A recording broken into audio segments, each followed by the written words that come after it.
ஆன்மீக நண்பர்கள் அனைவருக்கும் அன்பு கலந்த வணக்கங்கள்.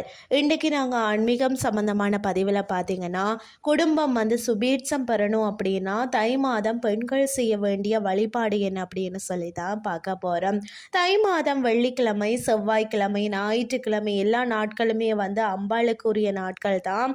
உங்களுடைய வீட்டில் சுப காரிய தடைகள் இருக்கிறதுன்னு சொன்னால் நீங்கள் இந்த வழிபாட்டை மேற்கொள்ளலாம். சில வீடுகளில் பார்த்தீங்கன்னா, பெண்களுக்கு அமைந்த கணவர் சரியாக இருக்க மாட்டார், குடும்பத்தை சரியாக கவனித்து கொள்ள மாட்டார், சரியான வேலைக்கு செல்ல மாட்டாங்க, அல்லது கணவருக்கு ஏதாவது ஒரு தீராத உடல் உபாதைகள் இருக்கும்.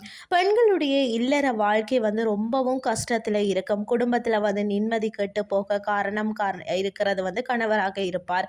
உங்களுடைய கணவரை நல்வழிப்படுத்தணும், உங்கள் கணவருடைய ஆரோக்கியத்தில் மேம்பாடு இருக்க வேண்டும். கணவன் மனைவி பார்த்தீங்கன்னா ஒற்றுமை வேண்டும், மாங்கல்யம் பலம் வேண்டும்.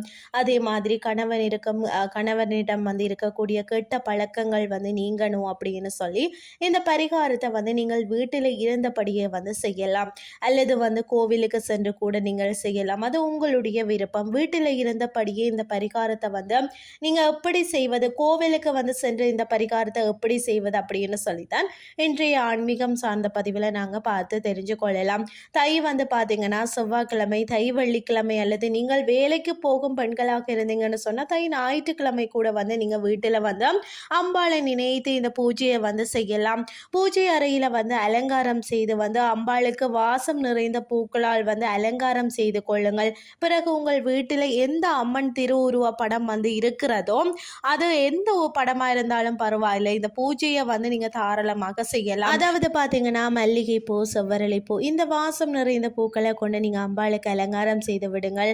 ஒரு தாம்பூல தட்டில் வெற்றிலை, பாக்கு, பூ, பழம், வளையல், மஞ்சள், குங்குமம், இன்னும் உங்களுக்கு வசதி இருந்தால் பெண்கள் பயன்படுத்தக்கூடிய கண்மை, மருதாணி, சீப்பு, மஞ்சள், கயிறு, இது போன்ற பொருட்களை எல்லாம் அந்த தட்டில் நீங்கள் வாங்கி வைக்கணும். முடிந்தால் ஒரு ரவிக்கை துணி கூட நீங்கள் 500 ரூபாய்க்கு ஒரு புடவை எடுக்க முடியும் என்று சொன்னால் தாராளமாக ஒரு புடவையும் வாங்கி எடுத்து ஒரு தட்டில் வாங்கிய பொருட்களை எல்லாம் அடுக்கி வச்சுட்டு அம்பாள் முன்பு நீங்கள் அதை வையுங்கள். ஒரு விளக்கு ஏற்றி வையுங்கள். ஒரு சர்க்கரை பொங்கலோ அல்லது பால் பாயசமோ ஏதாவது ஒரு நெய்வேத்தியமாக நீங்கள் வைக்கலாம். அதாவது மணக்க சாம்பிராணி தூபம் போட்டு விடுங்கள். நீங்கள் இப்போது உங்களுக்கு என்ன பிரச்சனை இருக்கிறதா அதை அம்பாளிடம் சொல்லுங்கள். குலதெய்வத்தை மனமுருகி வேண்டிக் கொள்ளுங்கள். நீங்கள் திருமணமாகாத பெண்களாக இருந்தீங்கன்னு சொன்னால் நல்ல கணவன் தேவை, நல்ல வாழ்க்கை தேவை என்று கூட இந்த பூஜையை செய்யலாம். உங்கள் பெண்களுக்கு திருமணம் நடக்கணும் அப்படின்னு சொல்லி பிரார்த்தனை செய்யும் தாய்மார்கள் கூட இந்த பூஜையை செய்யலாம். அல்லது உங்களுடைய கணவருக்கே என்ன பிரச்சனை இருக்கிறதோ அந்த பிரச்சனையை கூட சரியாகணும் அப்படின்னு சொல்லி நீங்கள் வேண்டுதலை வைக்கலாம். பிறகு பார்த்தீங்கன்னா ஓம் கிரீம் தேவியே நமக என்ற இந்த மந்திரத்தை சொல்லி அம்பாளுக்கு குங்கும அர்ச்சனை செய்யலாம். ஒரு வெற்றிலையின் மேல் பார்த்தீங்கன்னா குங்குமத்தை போட்டு அர்ச்சனை செய்துட்டு அந்த குங்குமத்தை ஒரு டப்பாவில் போட்டு நீங்களும் நெற்றியில் இட்டுக்கொள்ளலாம். உங்களுக்கு தெரிந்தவர்களுக்கும் இந்த குங்குமத்தை நீங்கள் கொடுக்கலாம். இறுதியில் பார்த்தீங்கன்னா கைப்பூர ஆராதனை காண்பித்து இந்த பூஜையை நிறைவு செய்து கொள்ளுங்கள். அதுக்கு பிறகு பார்த்தீங்கன்னா தட்டில் வாங்கி அலங்காரம் செய்து வச்சிருக்கிற அந்த பொருட்கள் இருக்கு இல்லையா, அந்த பொருட்களை எல்லாம் ஏதேனும் ஒரு ஏழை பெண்ணுக்கு நீங்கள் தானமாக கொடுத்து விடுங்கள்.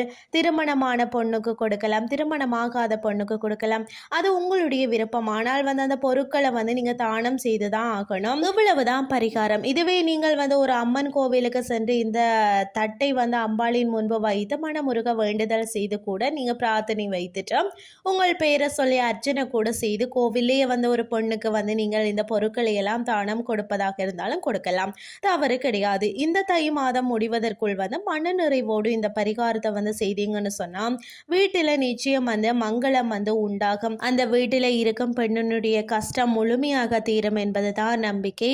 உங்களுக்கு இந்த பரிகாரம் சமர்ப்பணம் அப்படின்னு சொல்லிக்கொண்டு எல்லோருடைய குடும்பத்திற்கும் அந்த அம்பாளின் ஆசி கிடைக்கணும் அப்படின்னு சொல்லி நானும் பிரார்த்தனை செய்து கொண்டோம்.